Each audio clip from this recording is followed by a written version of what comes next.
Bueno, entonces, dada una dirección de incidencia K sub I, el problema en las ondas bidimensionales, a diferencia de las que vimos en la primera parte del curso, que eran bidimensionales, donde no había que decir dónde estaba la reflejada y dónde estaba la transmitida, porque estaban, por ejemplo, en el caso de la soga, estaban en la soga y se propagaban a lo largo de la soga. Acá, en un medio tridimensional, en una interfaz entre dos medios tridimensionales,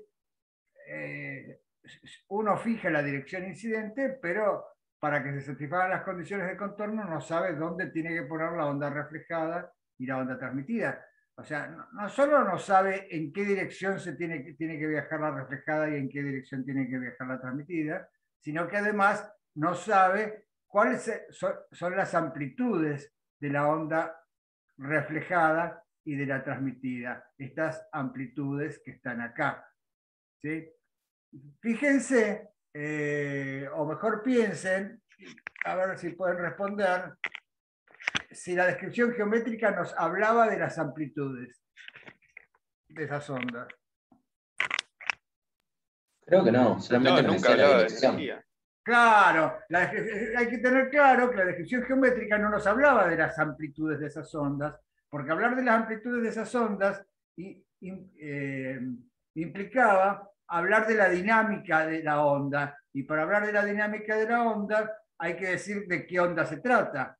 Entonces, como la descripción geométrica, que era válida para cualquier onda en, en su campo de validez de tamaños grandes comparados con la longitud de onda, no hablaba para nada de las amplitudes, solo hablaba de las direcciones de propagación. Era una descripción, digamos, cinemática, mientras que hablar de las amplitudes sería una descripción dinámica.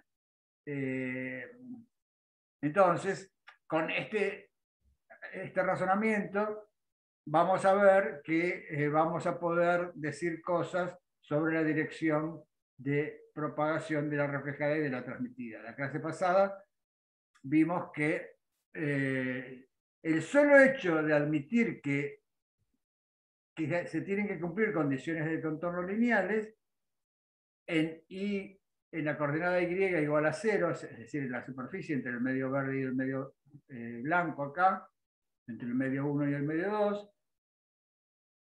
implicaba que las componentes tangenciales de los vectores de onda se tenían que conservar. O sea que fíjense que las leyes estas de la descripción geométrica se podrían sintetizar teóricamente diciendo en una superficie plana se conservan las componentes de los vectores de onda tangenciales a la superficie, ¿sí? A la superficie de separación. Entonces, como la incidente no tenía componente Z, la reflejada ni la transmitida pueden tener componente Z. Ojo, yo elegí que no tenga componente Z, pero eso es válido sin pérdida de generalidad porque estamos suponiendo que el medio verde, por ejemplo, no tiene ninguna dirección privilegiada. Es decir, no tiene una dirección. Todas las direcciones son equivalentes, las del medio verde. Si yo giro el medio verde alrededor del eje de la normal, del eje Y, no me doy cuenta que el medio verde cambió porque no tiene ninguna dirección privilegiada. Este argumento que estoy diciendo se caería si el medio verde tuviera una dirección privilegiada. ¿Sí? Si fuera un medio como un cristal, donde en los cristales hay direcciones privilegiadas, y entonces en ese caso no podría elegir la componente Z del incidente cero. ¿Sí? Porque, digo, estaría perdiendo generalidad. Si la elijo, bueno, me tengo que acordar que en eso siempre tengo que orientar el medio de abajo para que pase eso. Bueno, entonces estamos hablando de este tipo de medios cuyas propiedades no cambian cuando los giro alrededor de su normal, ¿no? Entonces, esos medios se llaman isótropos. No lo escribí acá, pero esos medios, isótropos o isotrópicos, son esos medios que no tienen direcciones privilegiadas asociadas, es decir, cuyas propiedades físicas no dependen de ninguna dirección. Dan lo mismo, cualquier propiedad física. Que equivale a decir que no me puedo dar cuenta por ningún experimento que el medio giró. Bueno, de esos medios estamos rodeados. El aire es un medio isótropo, ¿sí? El agua, el vidrio, ¿sí? Cualquier medio que no tenga direcciones privilegiadas. Bueno, pasado eso, entonces en esos medios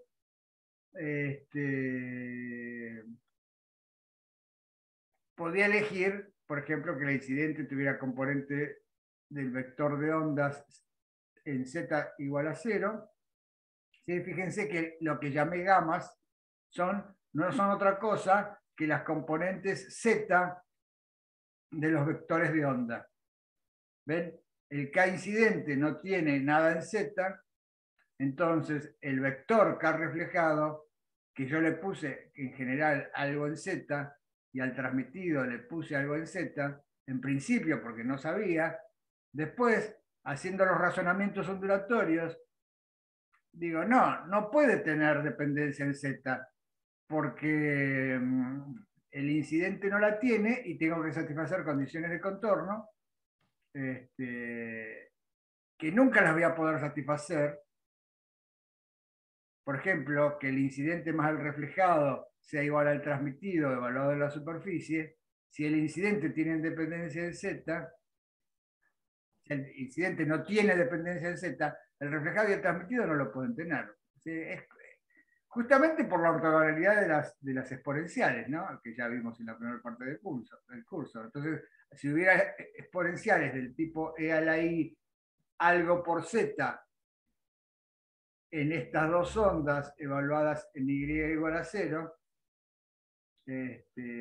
nunca se podrían compensar si la incidente no lo tiene. Bueno, y esa sale la ley del plano de incidencia, y después también ese argumento vale para las componentes X.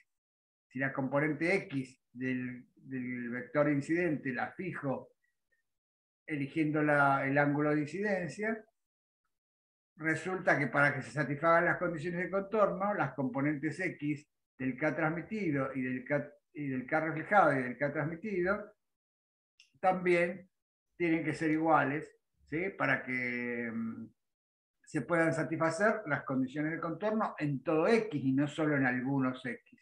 ¿Sí?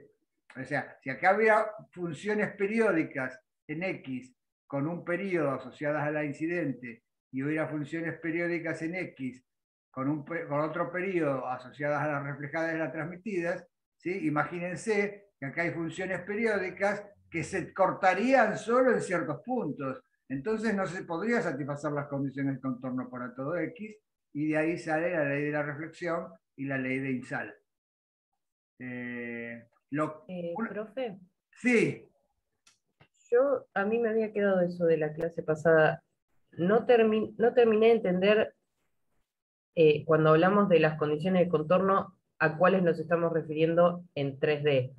La de la que sacamos que la componente z es igual a 0 para la reflejada y la transmitida, supongo que es la de la continuidad del movimiento, porque estoy sumando las ondas de la reflejada y la incidente con la transmitida, o sea que estoy igualando el movimiento en ambos medios.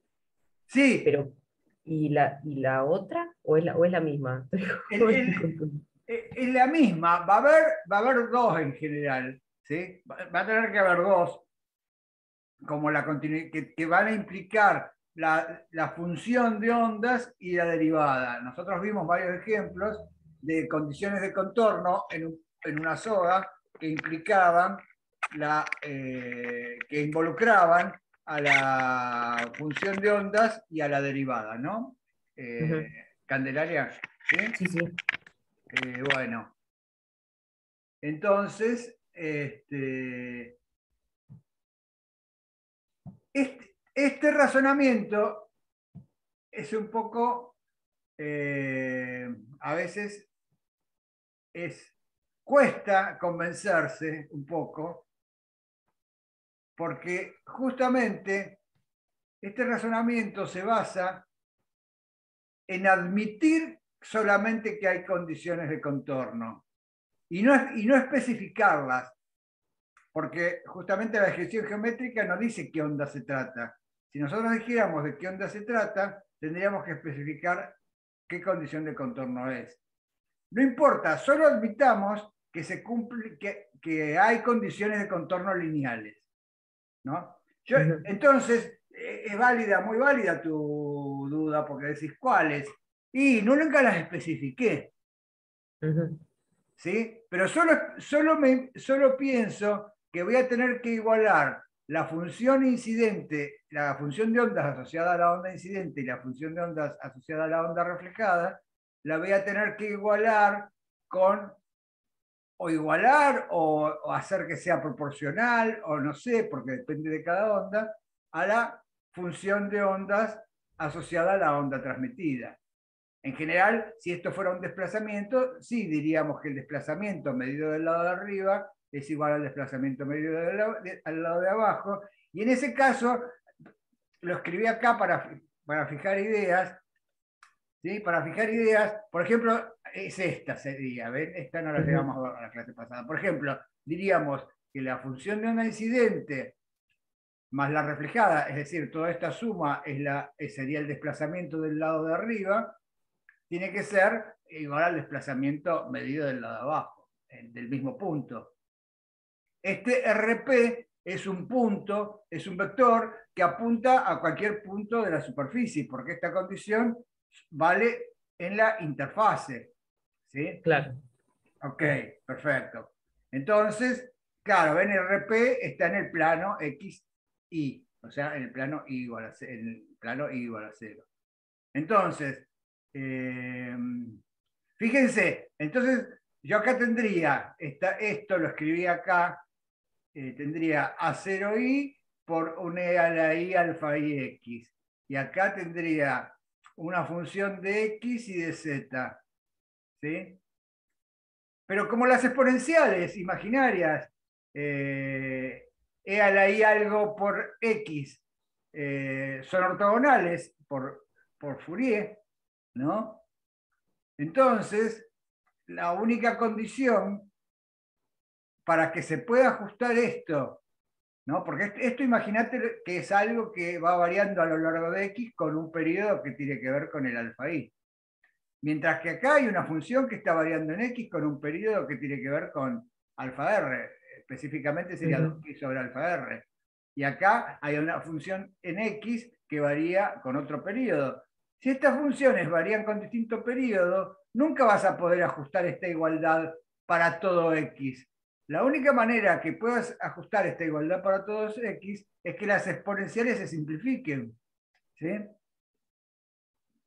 Claro. Y para claro, eso, y para que se simplifiquen, el alfa t tiene que ser igual al alfa r igual al alfa i. Claro, porque tiene que valer para todo x. Eso Para que solamente. tiene, claro, justamente, ahí está el quid de la cuestión. Es que solo admitiendo que tiene que haber condiciones de contorno que se cumplan para todo x y para todo z, ¿sí? Es decir, que se cumplan en toda la superficie, porque no vale que se cumplan solo en unos puntos. Solo admitiendo eso, sacamos las leyes, todas las leyes experimentales de la descripción geométrica. ¿Sí? Y después, una vez hecho eso, sí, podré sacar las amplitudes reflejadas y transmitidas si esta fuera la ecuación, ¿no? Y después, claramente hay dos incógnitas que serían la transmitida y la reflejada, y necesitaría otra ecuación más, como vimos en las sogas pasaba así. Lo que pasa es que en las sogas no teníamos que elegir las direcciones en que los poníamos, ¿sí? Entonces, todo esto que vimos, ¿te quedó claro, Candelaria? Sí, sí, sí, sí. Perfecto. Entonces, fíjense que todo esto que estuvimos hace ya tantas clases con la descripción geométrica, si uno lo mira desde el punto de vista ondulatorio, que la descripción geométrica no hablaba de nada ondulatorio, se podría como sintetizar en esto, que las leyes de la descripción geométrica equivalen a la conservación de las componentes tangenciales de los vectores de onda involucrados en la incidente, reflejada y transmitida. Y decir que los vectores de onda se conservan es pensar, se podría representar así. Fíjense, el vector de onda incidente está en esta esfera azul que tiene radio K1, que es lo que le fija la ecuación de dispersión para la frecuencia incidente. O sea, el K incidente es omega sobre la velocidad en el medio de arriba. Y entonces, y lo mismo el K reflejado. Lo que pasa es que los podría poner en cualquier punto de esta esfera azul. Resulta que lo que acabamos de ver es que no se tiene que conservar la componente tangencial. Y la componente tangencial del incidente se tiene que conservar y el reflejado tiene que tener la misma componente tangencial que el incidente. Y entonces, bueno, sale esto, ¿no? Que el ángulo de incidencia es igual al ángulo de reflexión. En cambio, como la transmitida está en una esfera de radio más grande o más chico, dependiendo que el índice del medio de arriba o de abajo sea más grande o más chico, ¿sí? Porque la transmitida está en una esfera de radio omega sobre la velocidad en el medio 2, y la velocidad en el medio 2 es distinta del medio 1. Entonces, está en una esfera más grande, pero tiene que tener la misma componente tangencial. Entonces, ven, esta línea que está acá me dice que tiene la misma componente tangencial. Y entonces, fíjense que acá claramente se ve que se acerca a la normal cuando paso de un medio de menor índice a mayor índice. Es decir, de mayor velocidad a menor velocidad. Entonces, hago esta construcción. ¿Sí? Una pregunta. Ahí en el chat le estaban poniendo qué significan las componentes tangenciales. O sea, ¿tangenciales a qué? Tangenciales a la superficie. Las componentes de los vectores de onda que están involucrados en estos dibujitos, ¿sí? en estos casos físicos que estamos analizando, simbolizados por estos dibujitos, los vectores de onda tienen 3 componentes, ¿ves? En principio no sé dónde ponerlos, entonces va a tener una componente Y, una componente X y una componente Z que saldría del papel. ¿Sí? Ah, ok. Entonces decimos las componentes tangenciales al eje X y al eje Z. Ok, genial. Creo que entendí. Claro, tal cual. Entonces, a eso quería llegar. Cuando hablamos de componentes tangenciales, hablamos de las componentes de estos vectores que están escritos acá en la dirección X y en la dirección Z. Son 2 direcciones independientes, entonces hay 2 componentes tangenciales en general. Si a la onda incidente yo elegí el sistema de coordenadas para que la onda incidente no tenga componente tangencial, entonces concluimos, componente tangencial en Z, concluimos que la reflejada y la transmitida no tiene que tener componente tangencial en Z, componente en Z, ¿sí? Es decir, el gamma. Y también después concluimos que las componentes, claro, hay 2 componentes tangenciales, una que es paralela a X y otra paralela a Z. Esas son las componentes tangenciales. ¿Sí? ¿Sí? Claro, y el I no lo analizamos porque I no, sería como la normal. el I no lo analizamos porque las condiciones de contorno se tienen que satisfacer en Y igual a 0. No se tienen que satisfacer en otro Y. Las condiciones de contorno. Ah, claro. Sí, sí. Entonces, como las condiciones de contorno se tienen que satisfacer en otro Y, de estas exponenciales tienen que estar necesariamente evaluadas en Y igual a 0. Y entonces se va su dependencia en Y. Y entonces no voy a sacar ninguna conclusión sobre las componentes en Y, porque están evaluadas Claro. en Y igual a 0.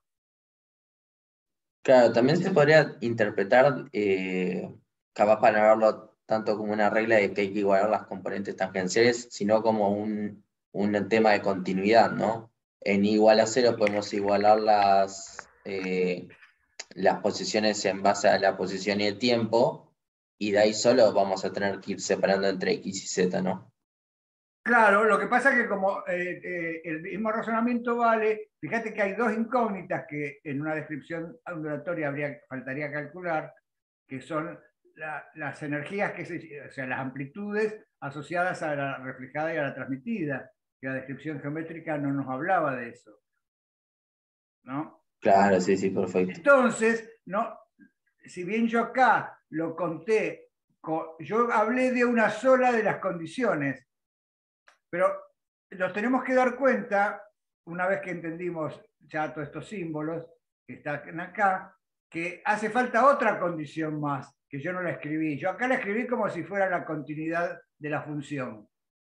¿Sí? Hay otra condición más que va a hablar no sé, depende, por ejemplo, en algunos casos de la soga era la continuidad de la derivada. ¿Por qué? Porque necesito dos ecuaciones porque tengo dos incógnitas. Tengo la amplitud de la transmitida y la amplitud de la reflejada. Entonces hay una... Por eso, ¿por qué lo digo eso? Porque vos dijiste la continuidad. Sí, Porque van a quedar parámetros libres y yo solamente tengo en sí, cuenta la continuidad. y que no hace falta además de que sea la continuidad. Si esto no fuera la continuidad, si esto fuera que la reflejada por un número más la incidente por otra constante sea igual a la transmitida por otra constante, que no habría continuidad, pero por ejemplo, para pensar un ejemplo exótico, no importa, sigue siendo una condición de contorno y todo esto de las componentes tangenciales sigue valiendo. ¿Sí? Porque si a Claro, sí, sí. ¿sí? ¿Te das cuenta? Digo, es muy fuerte este razonamiento, porque justamente vale para cualquier onda, no importa cómo sean las condiciones de contorno de esa onda. Con cualquier onda que te encuentres en la vida que requiera condiciones de contorno lineales, siempre se va a cumplir que se conservan las componentes tangenciales de los vectores de onda. Por Sí, sí, eso, perfecto. Muchas sí, gracias. claro, por eso no es conveniente hablar. En general pues, es continuidad, pero no es conveniente hablar de que sale de la continuidad, sino que sale de las condiciones de contorno, porque aunque no sean continuidad, siempre que sean lineales, voy a tener estas cosas, ¿no?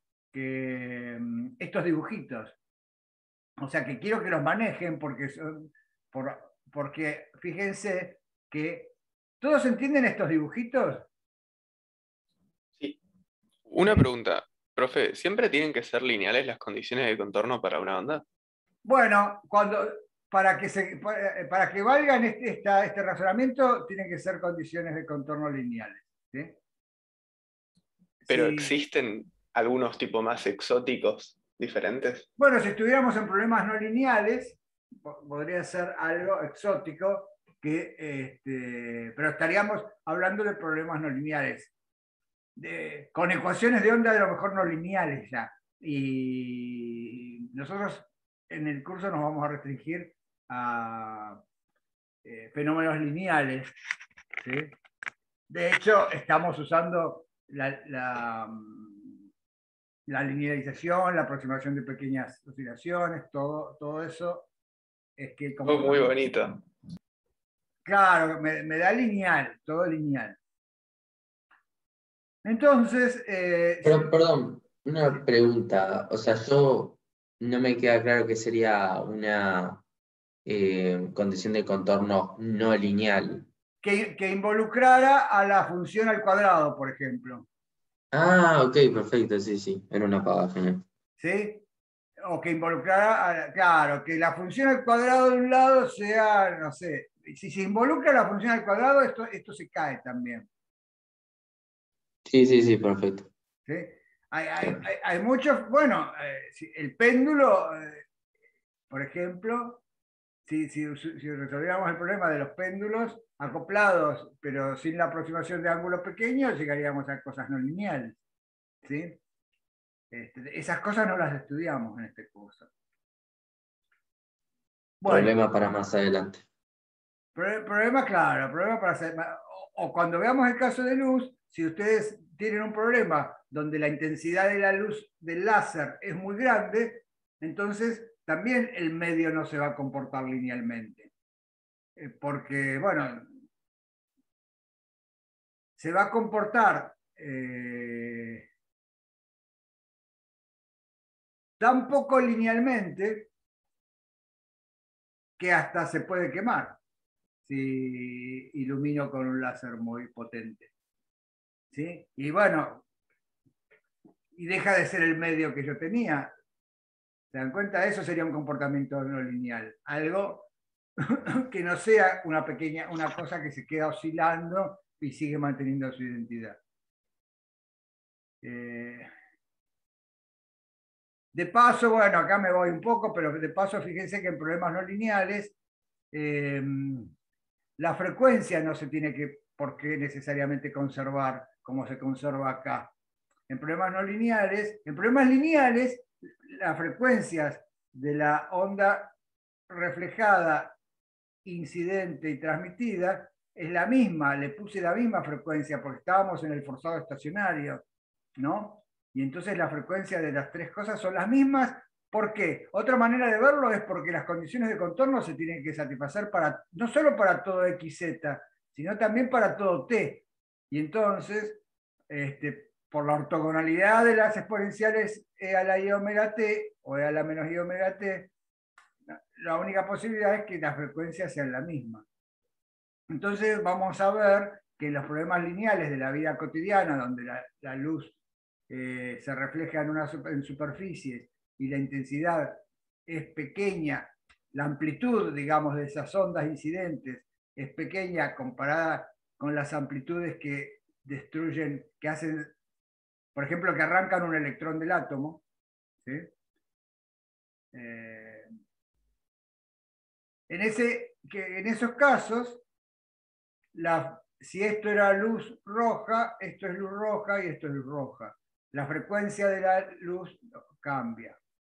En cambio, en problemas donde los medios o la intensidad es muy grande, de manera tal que aparezcan respuestas no lineales, vamos a ver que puedo incidir con luz roja y que se refleje luz azul. Ese sería un problema no lineal. ¿Sí?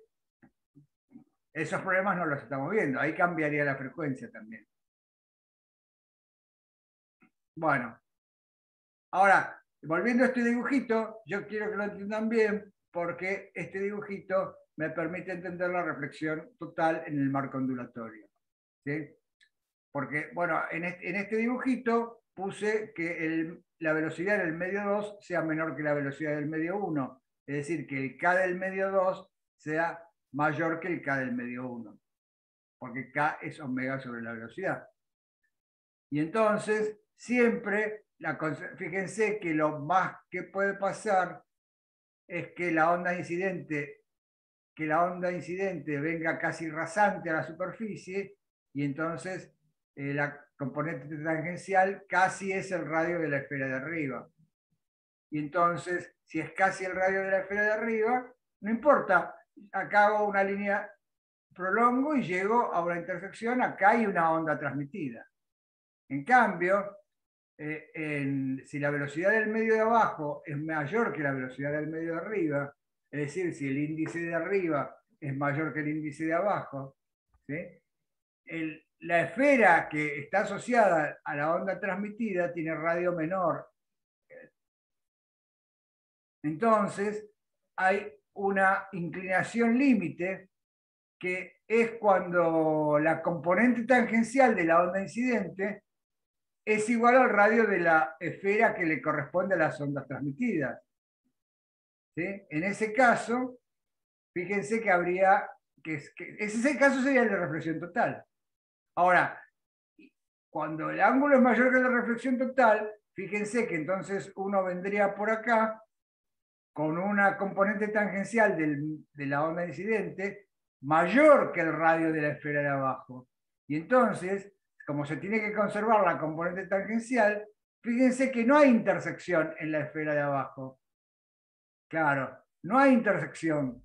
Entonces, eso corresponde a la reflexión total, que no haya intersección en la componente tangencial con la esfera de abajo. Y eso, ahora si lo miramos pensando, ¿qué quiere decir que la componente tangencial sea mayor que el radio de la esfera? Y eso, fíjense que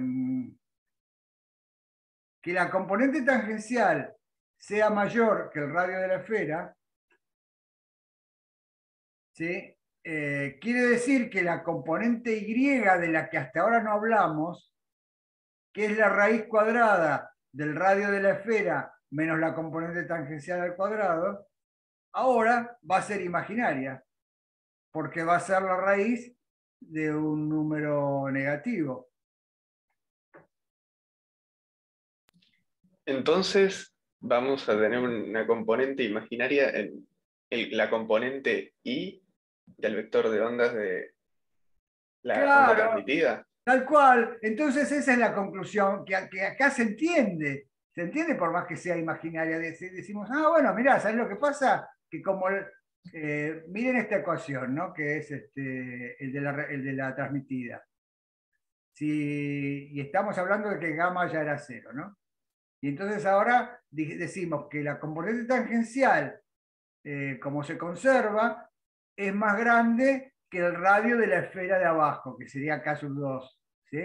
Entonces, cuando despeje el beta, el beta tenía que ver con la componente del vector de ondas en la dirección Y, el beta va a ser la raíz cuadrada del radio de la esfera al cuadrado menos la componente tangencial al cuadrado. Pero la componente tangencial al cuadrado, en este dibujito, fíjense que es más grande que para situaciones mayores que reflexión total, la componente tangencial al cuadrado es más grande que el radio de la esfera de abajo. Entonces, quiere decir que la componente Y de la onda transmitida, el beta t que está acá, ¿sí? Es imaginario puro, es un número imaginario puro. Esa es la conclusión cuando uno lo mira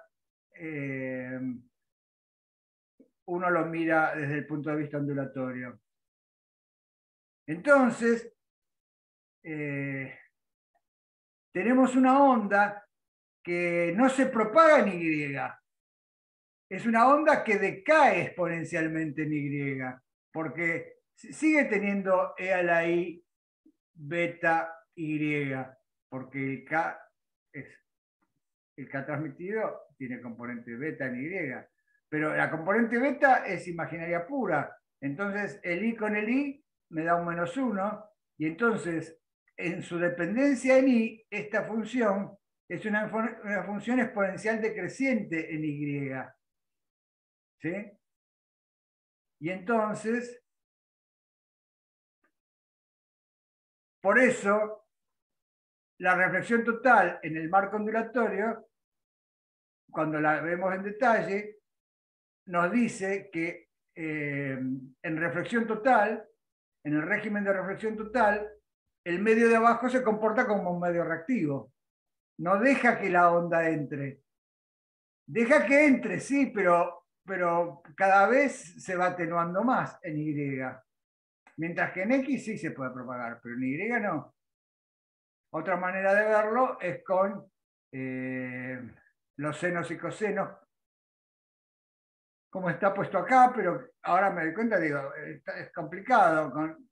Es lo mismo, ¿no? Pero creo que es más fácil entenderlo con los betas directamente. Sí, Entonces, yo vi eso y dije, parece complicado. Después lo explicaste con beta, alfa y gamma y bastante sencillo resultó. claro, esto es porque pensado en términos geométricos, el beta, fíjate, el K incidente tendría una componente, el K transmitido tendría una componente Y, si uno lo hiciera geométricamente, el K transmitido tendría una componente Y que sería el radio el módulo del K transmitido por el coseno del ángulo de transmisión.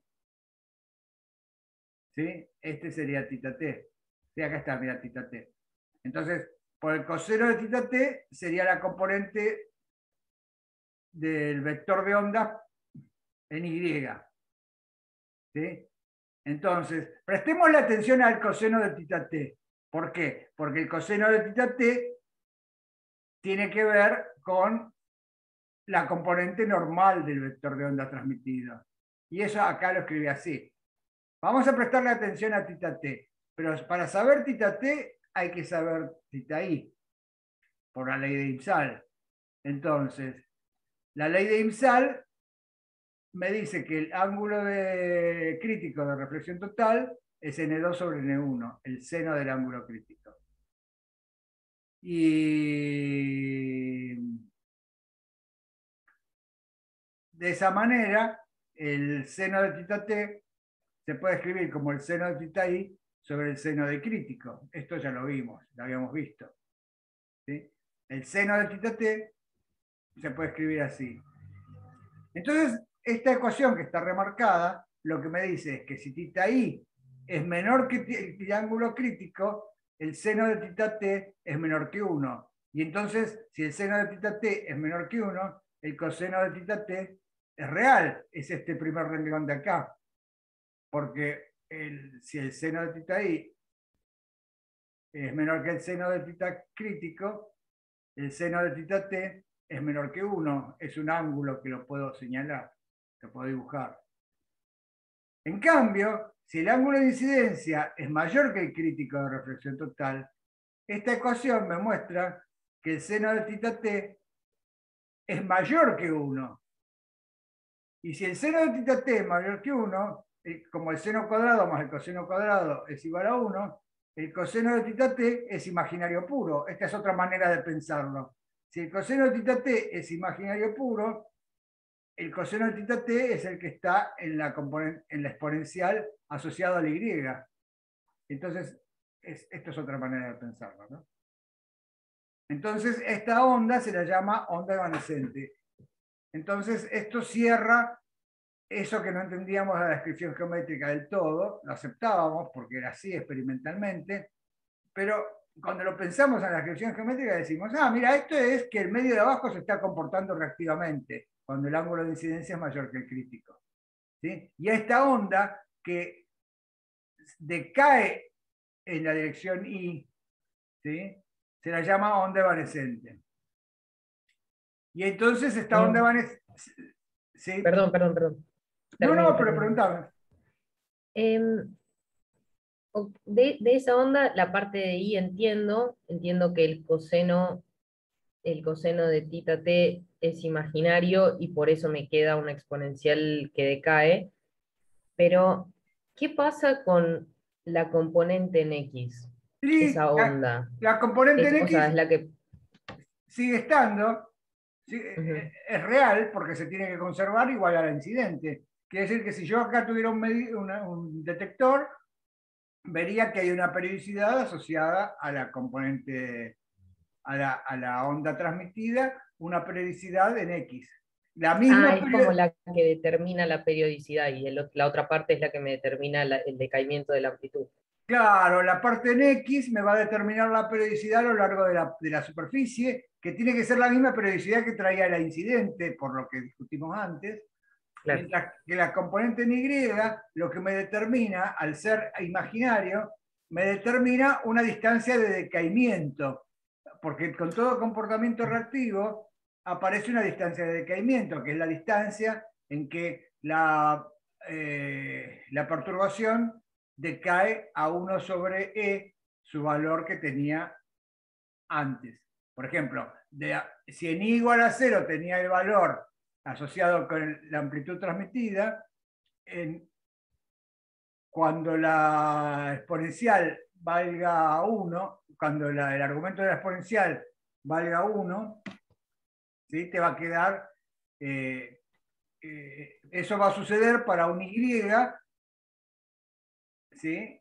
Que es la inversa de lo que multiplica Y, ¿no?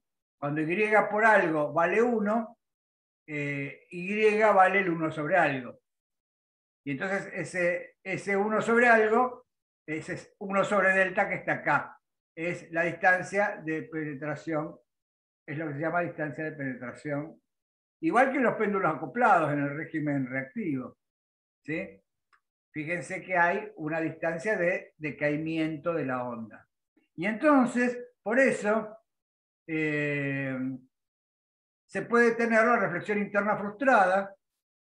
Por ejemplo, cuando yo tengo un prisma de reflexión total y no está este otro prisma de la derecha, hay reflexión total.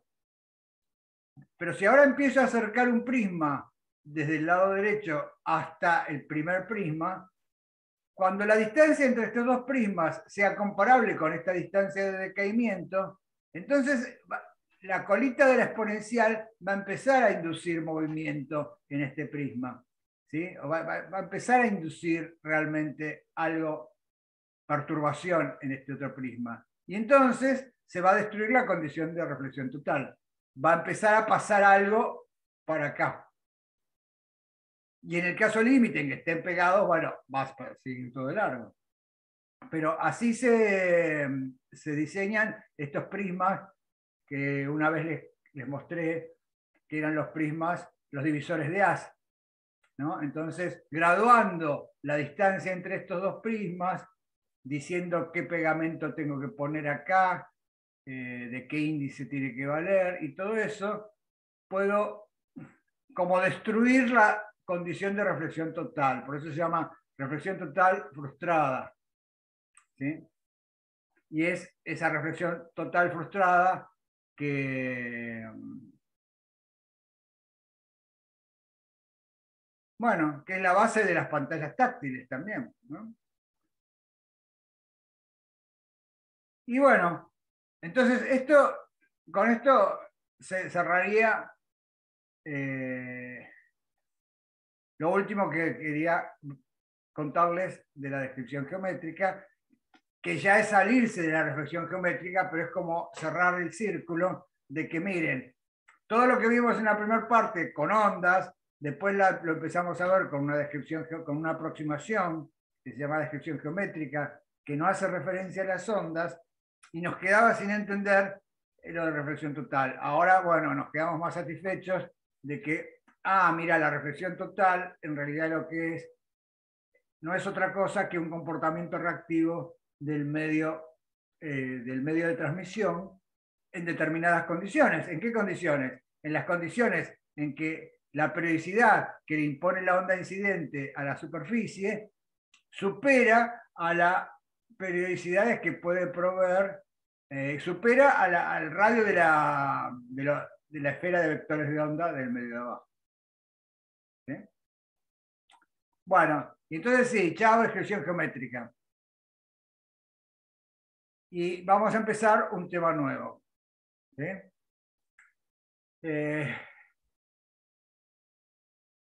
¿Quieren hacer alguna pregunta?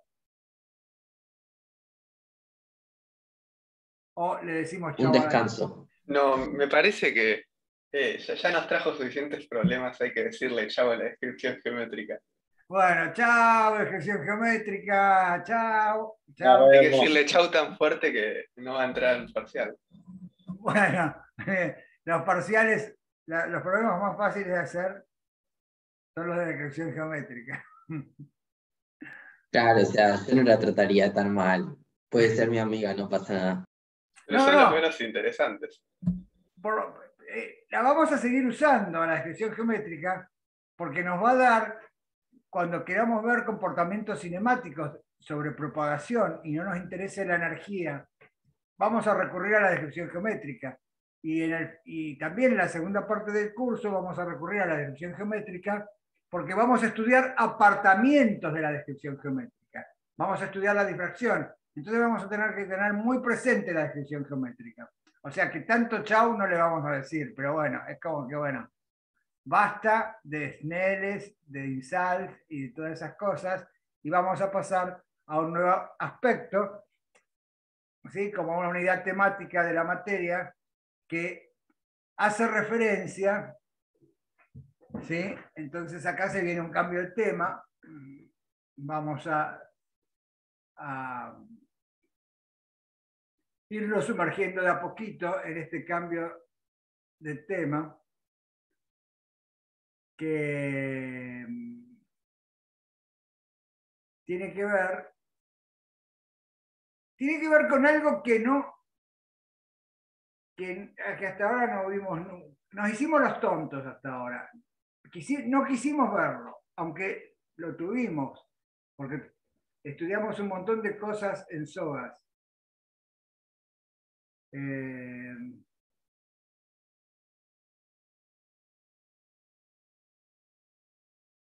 ¿Sí? Este nuevo tema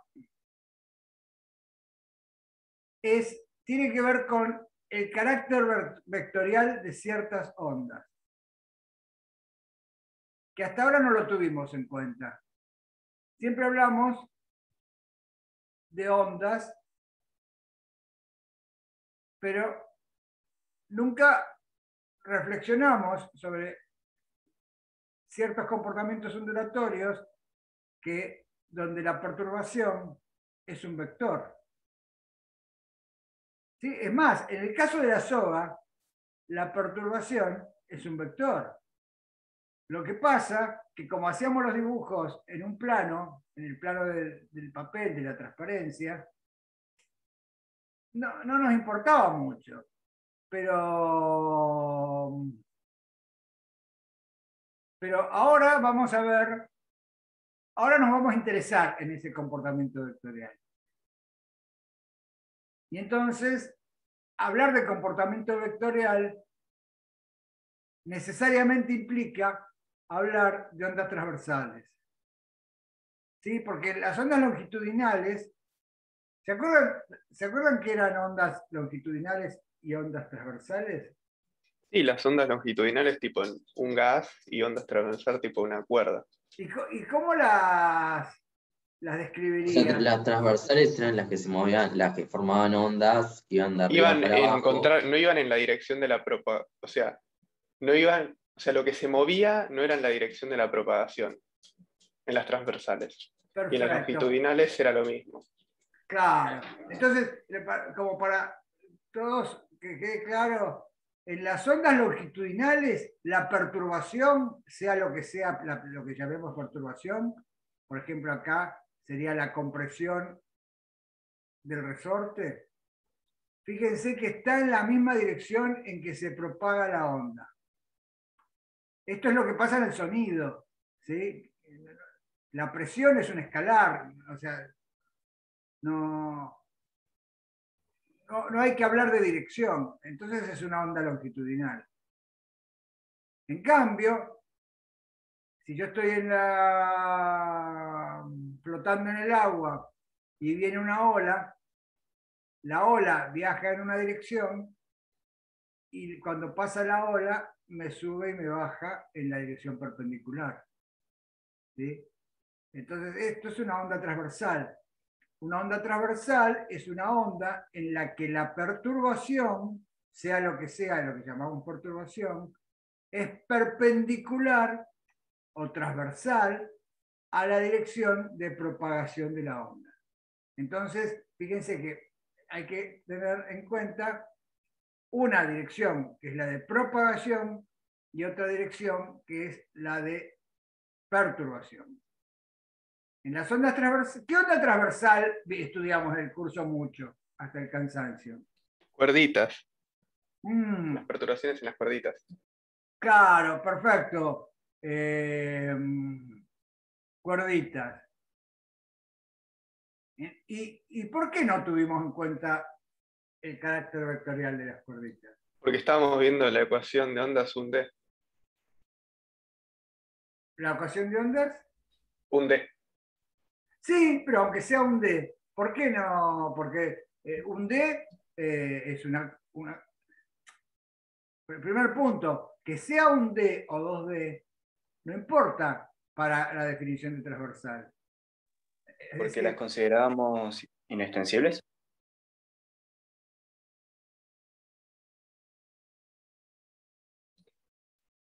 No, tampoco me parece que es por eso, porque ¿por qué no las poníamos inextensibles Bueno, tenían cierta elasticidad las cuerdas, ¿no? O sea, no eran inextensibles completamente, tenían elasticidad. ¿Qué es lo que queríamos observar, tipo comportamiento vectorial? Claro, ¿por qué no tuvimos en cuenta? O sea, ojo, acá yo estoy haciendo algo que en realidad un poco siguiendo lo que dijo Facu en el chat, que quería un descansito hasta las 10 porque es muy abrupto pasar la descripción geométrica de este nuevo tema. Bueno, entonces no vamos a hacer un descansito porque nos vamos también a dispersar demasiado. Vale, yo sé que me voy a la cocina, me voy a poner a hacer cosas, no. Entonces, digo, estoy haciendo este como conversatorio antes de meternos en la parte más dura. Es como que es válido preguntarse por qué no tuvimos en cuenta el carácter vectorial de las ondas en la cuerda. Entonces, ustedes me fueron diciendo algunas causas, pero a mí no me parece que esa sea la causa. Porque, o sea, alguien dijo inextensibles, pero bueno, no eran inextensibles las ondas. Marcos dijo que era porque era la ecuación un D. Sí, pero ¿qué importa? ¿Qué tendríamos que haber modificado en la ecuación un D? No sé, tal vez poner perturbaciones en el otro eje. Claro, tal cual. O sea, si hubiéramos hecho el análisis para la soga en otro eje, la perturbación en otra dirección, ¿habríamos llegado a la misma ecuación de ondas o no? Probablemente sí. Y claro, porque no Sí, cambia pero con nada. algún factor de corrección que nos mueva la onda, básicamente. ¿Por qué? Porque No el es fenómeno es tipo, el mismo. Si vos cambiás tu Claro, sistema de referencia, solamente vas a tener algún término que te sume o te restre lo necesario, cosa de que vos obtengas la respuesta donde está corrido, ¿no?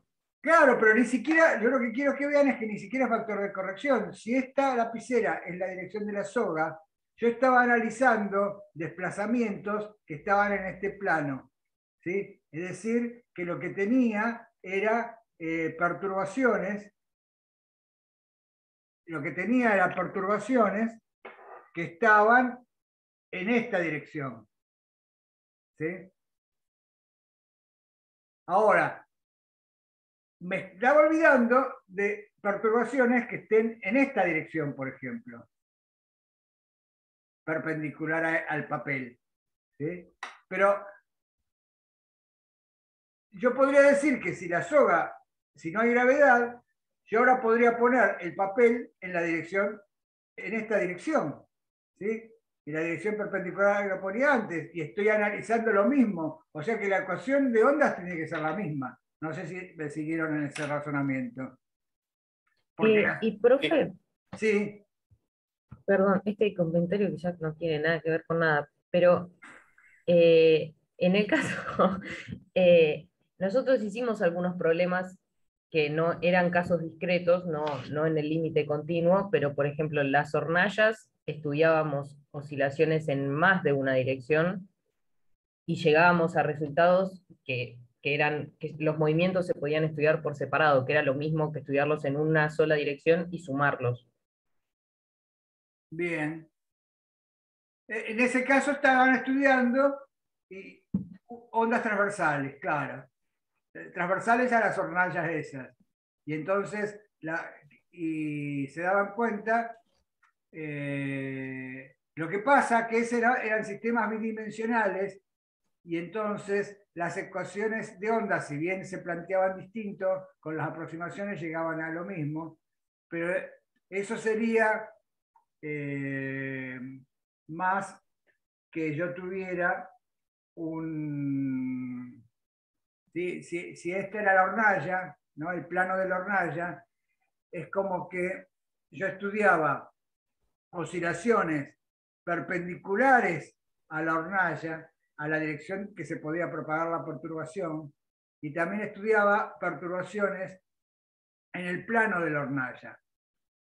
Esas Ah, claro. perturbaciones esas perturbaciones que estaban en el plano de la hornalla, en nuestro lenguaje serían longitudinales, porque son las componentes longitudinales, son las componentes donde la perturbación es paralela a la dirección de propagación.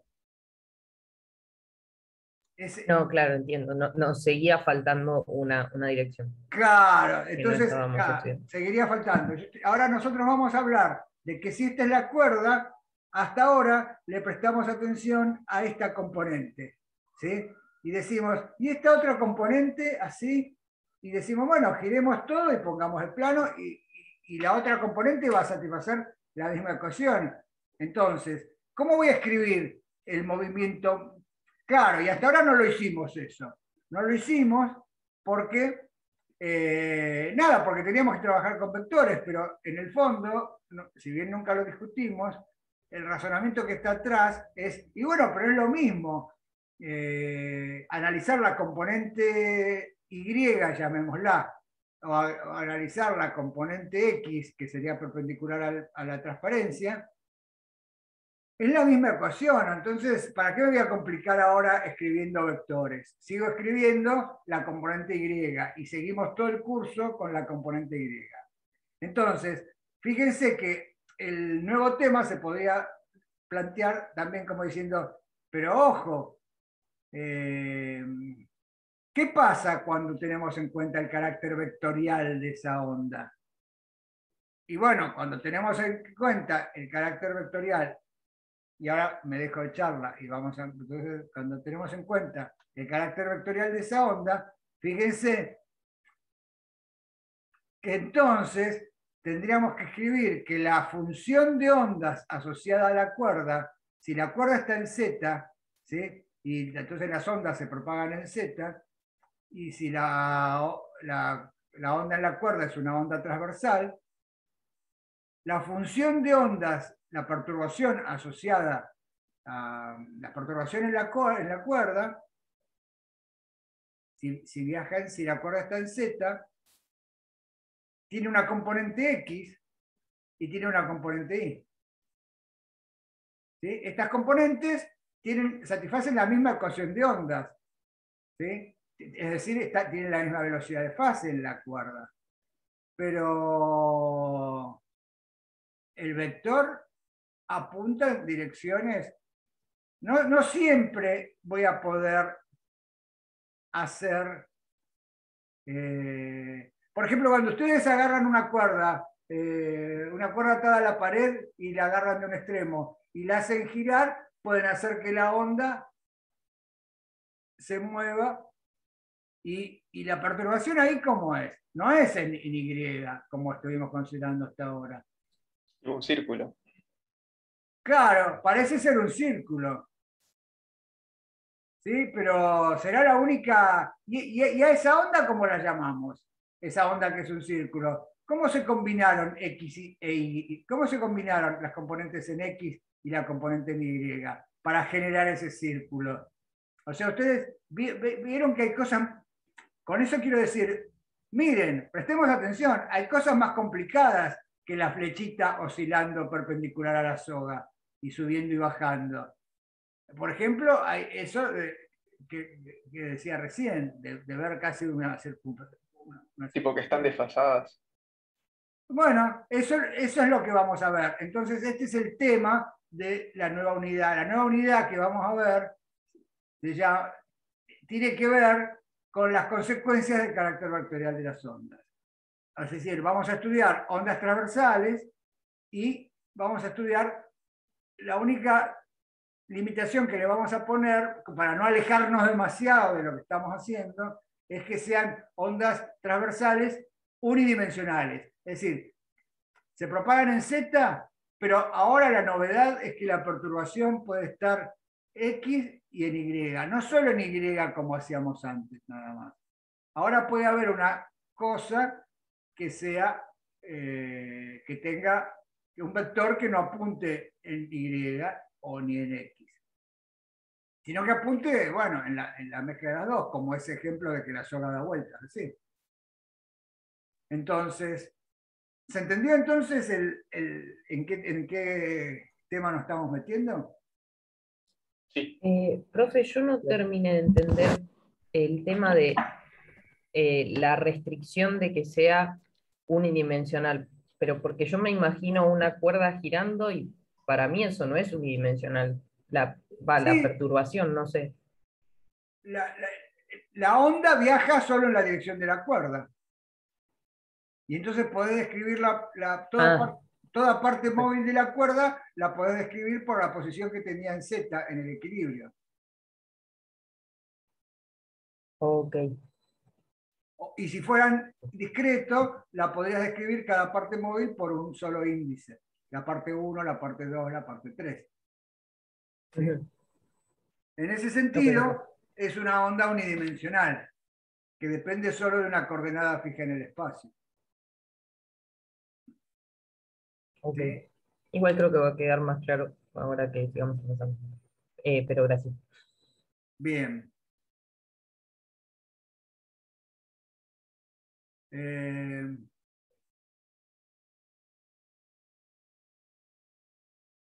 no, me acabo de acordar, yo ayer no me acordé, pero me acuerdo que un alumno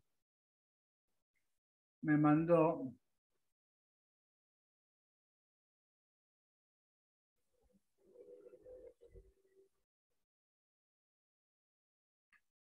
Acá está. Un alumno me mandó hace poquito, un alumno de 2019 me mandó un experimento que hicimos en clase y él lo tenía filmado y dije, uy, me acabo de acordar. Miren, a ver cómo lo podíamos ver. Eh,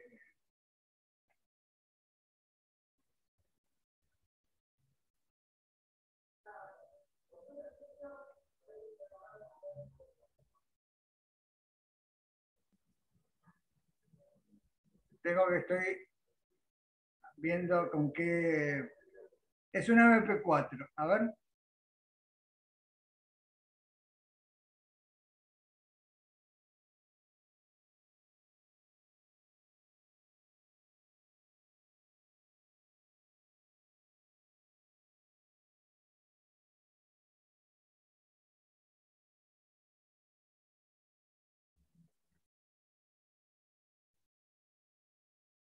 Acá lo encontré. Sí, perfecto. A ver.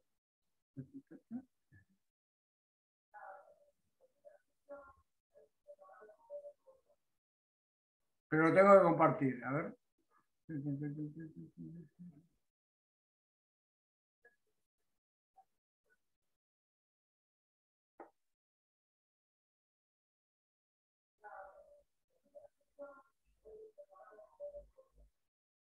Acá está. Bueno, fíjense, miren las formas que les estamos dando a la soga, que son distintas a las que estudiamos hasta ahora. Miren, ven que acá hay modos de la soga, pero que no son los modos sube y baja, sube y baja, sube y baja en el plano. Fíjense que acá hay nodos tratando de controlar la frecuencia que le estamos dando. Este soy yo y este es el alumno y este es el aula 3 del pabellón 1 o 2, no me acuerdo. Sí, Pero ven la soga como estamos induciendo como un modo que tiene varios nodos, pero y son transversales. Lo que pasa es que esto es una combinación de un modo en la dirección Y, en la dirección vertical, y de otro modo en la dirección horizontal. Entonces, estos serían modos transversales en una soga. Estos modos nos los perdimos en realidad. Bueno, vamos a ver que vamos a ver que cómo podemos armar estos modos. ¿Sí? Acá Martín en el chat dice, eh, Martín puso un link en el chat. ¿Qué es esto, Martín?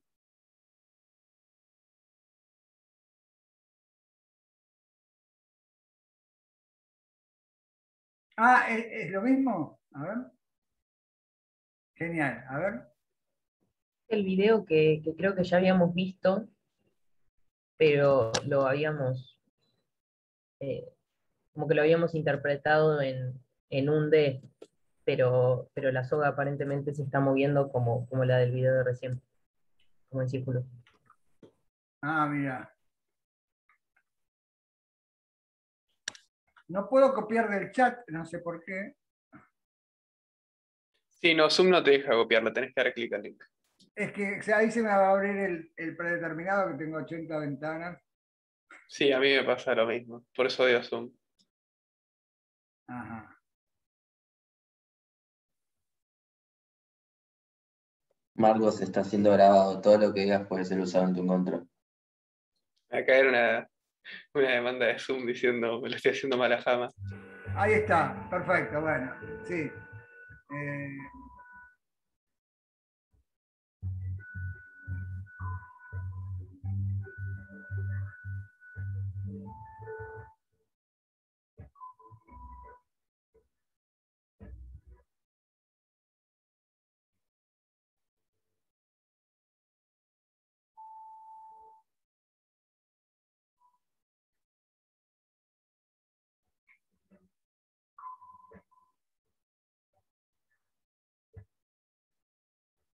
Este es el que compartió Martín en el chat. Aquí está. Claro, me había olvidado que esto lo habíamos visto. Fíjense. Claro, acá tenemos los distintos modos, lo mismo que estábamos mostrando en el aula, pero mucho más controlado, porque se controla la frecuencia de un extremo. Claro, y nosotros acá le prestábamos atención a la vertical nada más, pero nunca nos dábamos cuenta de cómo armar la perturbación total, que claramente en este experimento esta perturbación total es una mezcla de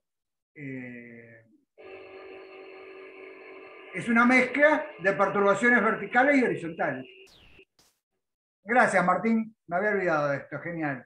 Entonces, volviendo a lo que estábamos, entonces creo que ya tienen claro de lo que vamos a hablar. Vamos a hablar de cuando se mezclan componentes X y componentes Y, como en el ejemplo que les mostré en el aula o el ejemplo que vimos recién en YouTube. ¿Sí? Entonces, a ver cuándo se pueden obtener. Por ejemplo, ¿por qué no podíamos obtener en el aula, por qué no obtuvimos en el aula o en el ejemplo de YouTube una perturbación que si esta era la soga, que fuera, por ejemplo, chanfleada que a 45 grados de la horizontal y de la vertical? ¿Cómo se haría para formar esa perturbación? ¿O cómo sería para formar una perturbación que no esté... Bueno, no sé, todas esas son las preguntas que nos vamos a hacer en esta parte del curso, ¿sí? Entonces, bueno, ahora sí, hicimos como 15 minutos de charla para ubicarnos en el problema. Ahora, más o menos la cosa va a venir así. Este tema se llama polarización, lo van a encontrar en los libros como polarización. Porque en una onda transversal, la polarización es decir dónde apunta la flechita en función del tiempo. O sea, qué curva describe la flechita en función del tiempo. En el ejemplo del motorcito que se movía, la flechita parecía describir casi una circunferencia en cada Z, ¿sí? Con distintos radios. Bueno, en ese caso sería un tipo de polarización. En cambio, en los ejemplos que vimos, que estudiamos en la primera parte, donde la perturbación estaba siempre en Y, la flechita está siempre contenida en un plano, y ese es otro tipo de polarización.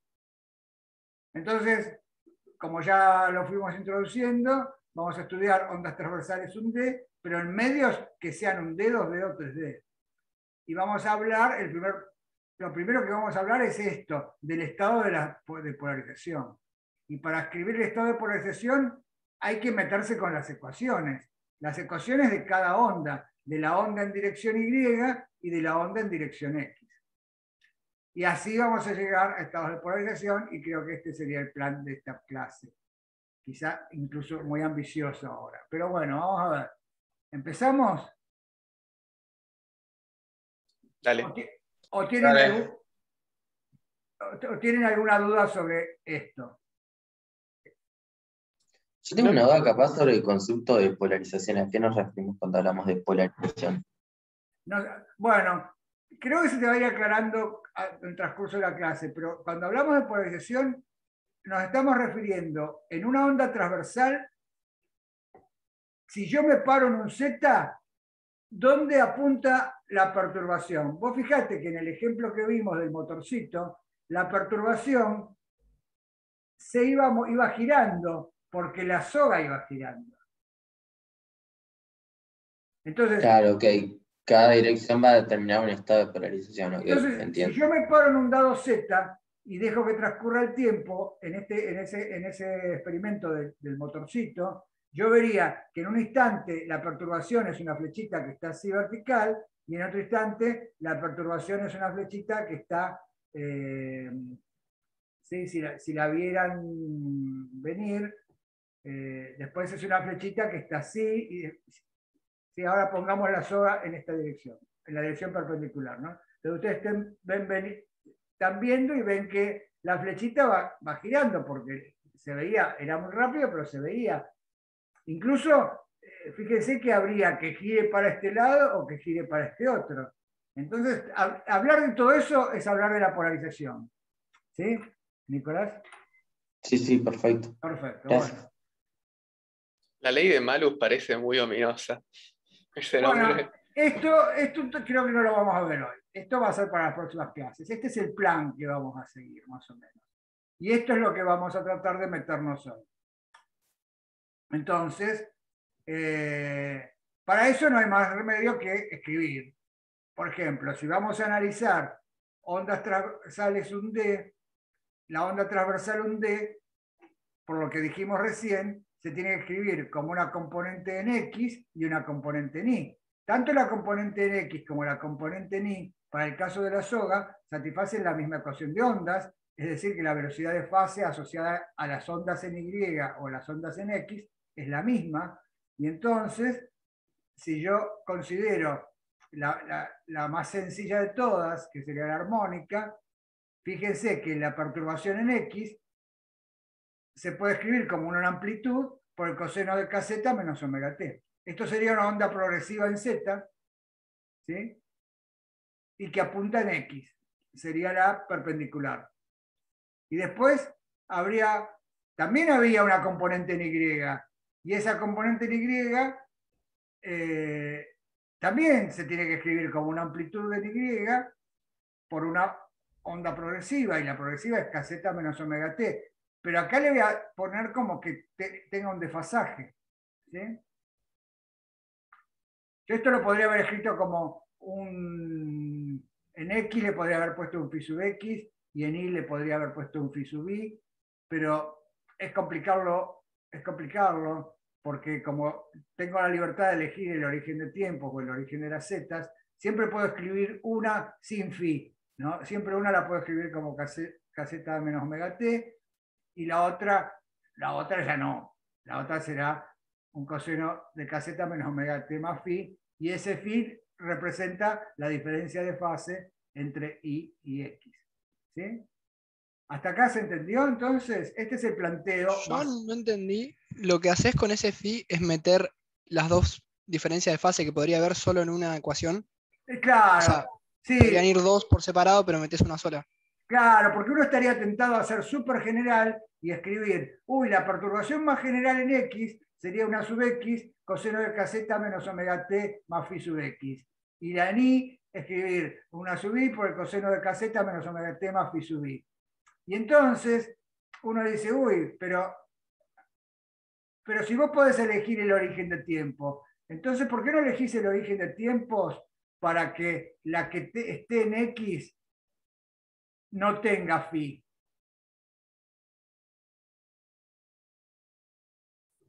¿No? Sí. Claro, hacer eso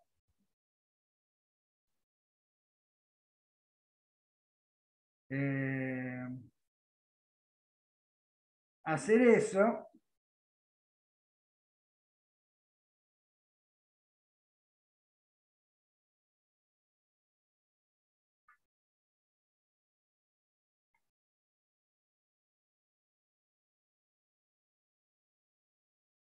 Sería, por ejemplo, coseno de kz menos omega t más phi sub x, así hubiera escrito, ¿no? La de psi sub x. Pero eso que te dije yo de elegir el origen de tiempos sería escribirlo como un coseno de kz menos omega t', es hacer un cambio en los tiempos, menos omega t' sin phi x.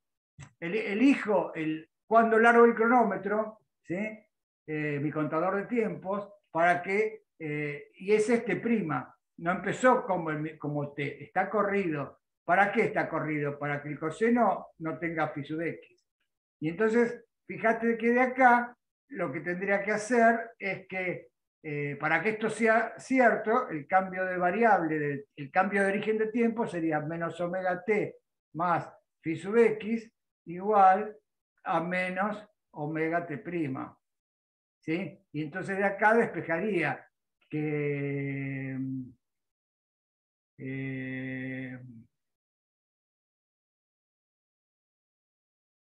omega t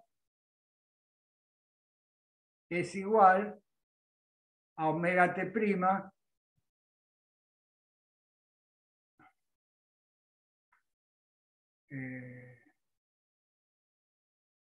omega t sería omega t' más phi sub x, ¿no?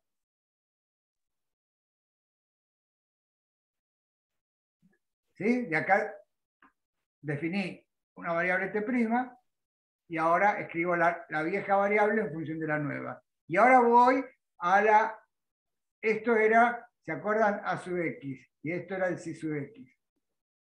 Y ahora voy a la de psi sub i. Psi sub i era una sub i por el coseno de kz menos omega t más phi sub i. Y entonces sería coseno de kz, pero yo lo quiero escribir en función de omega t'. ¿Sí? Y bueno,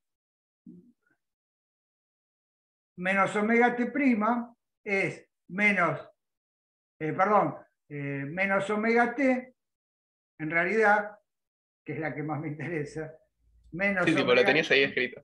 sí, menos omega t es menos omega t', menos phi sub x. Y entonces, en vez de poner menos omega t, ¿sí? Pongo todo esto. Pongo menos omega t', menos phi sub x. Y acá estaba más phi sub i. ¿Sí se acuerdan? Sí. Y entonces, fíjense que así, definiendo t', la psi sub x la puedo escribir sin desfasaje, y en cambio la psi sub i la escribo con un desfasaje que es phi sub i menos phi sub x. O sea, si a mí me dan una onda en x y en y que están desfasadas, me conviene cambiar el origen de tiempos, ¿sí? Y definir un nuevo tiempo y no ponerle desfasaje a alguna, por ejemplo a la x, no le pongo desfasaje, pero a la y le tengo que poner ahora el desfasaje es la diferencia de fase. O sea, lo que importa en esto, evidentemente,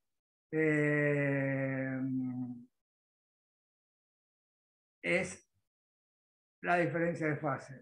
Me estoy riendo porque veo el comentario que pusieron en el chat recién, antes.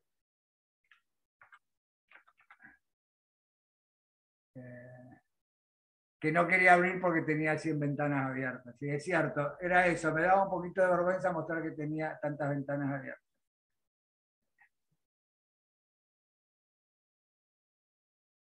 Bueno, entonces, ¿entendieron esto? ¿Ven? Entonces sale esto, que el phi que puse acá, en realidad en un problema real, si acá hubiera phi sub x, y lo quiero pasar a esta descripción más sencilla, este phi es phi sub y menos phi sub x. ¿Sí? ¿Están todos de acuerdo con esto? ¿Tiene alguna pregunta? No, todo claro. Bueno, genial. Entonces, fíjense que esto ya responde a la pregunta de dónde apunta la flechita, porque yo en cada z y t, es más, como no depende de z y t, sino que depende de kz menos omega t, yo tengo un parámetro que es kz menos omega t, y acá tengo la componente x de la flechita, y acá tengo la componente y de la flechita. En términos de un parámetro, cambio el parámetro y cambia la flechita, ¿no? Entonces, fíjense que estas serían las ecuaciones paramétricas para phi, para la función de onda. Serían las ecuaciones paramétricas para psi de zt. Si esta es si ustedes están viendo venir la onda en esta dirección, la flechita me dice cuánto de x y cuánto de y tiene. Y dándole el valor al parámetro kz menos omega t, puedo calcular dónde apunta la flechita en cada z y en cada t. Y así tendría el estado de polarización. ¿Sí? Entonces, estas son las ecuaciones paramétricas para un vector, ¿no?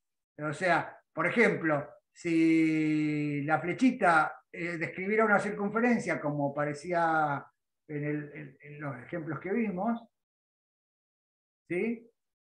¿Cómo tendría que ser esto?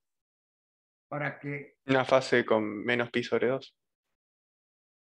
Claro, si la flechita, ahora no me acuerdo cuál era la soga y cuál era la flechita. Bueno, si la flechita describe una circunferencia, ¿sí? Entonces una tiene que ir como un coseno y esta tiene que ir como un seno, porque cuando esta está toda vertical, esta no hay. Y después cuando está a 45 grados, tiene las dos iguales. Y cuando está así, de la vertical no hay. ¿Sí? Entonces fíjense. Y otra cosa, y además las amplitudes en X y las amplitudes en Y deberían ser iguales para poder describir que la flechita se mueve en una circunferencia. ¿Sí? Entonces este phi tendría que tener un valor como que podría ser pi sobre 2, pero también podría ser menos pi sobre 2. Y 3 pi sobre 2. Y no importa. Entonces, nada, el mensaje es, estas ecuaciones paramétricas me permiten describir el estado de polarización. Y para describir el estado de polarización, fíjense que hay tres cosas, que son AX, AI y phi. Tres parámetros. Entonces, y fíjense que esta que está dibujada acá, que es X e Y, fíjense que esta sería, a ver así, ¿no? Esta es la soga, ven venir la cuerda, ven venir la onda, y entonces no la ven ni así, ni así, la ven así, como el que está en el dibujo. Entonces la perturbación oscila así, y se propaga así. Y siempre está apuntando en esta dirección. ¿Sí? ¿Ven? Está en esto, formando 45 grados con la horizontal.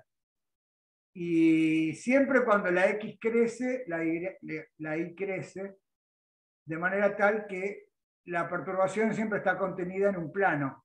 En un plano, ven este plano que está acá.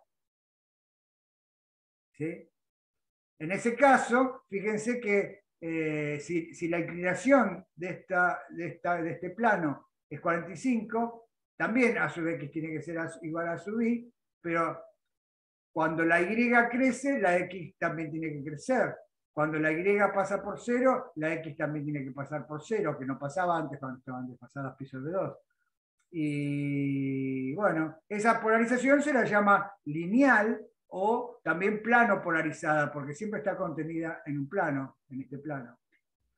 Pero también esto es un análisis con los dedos.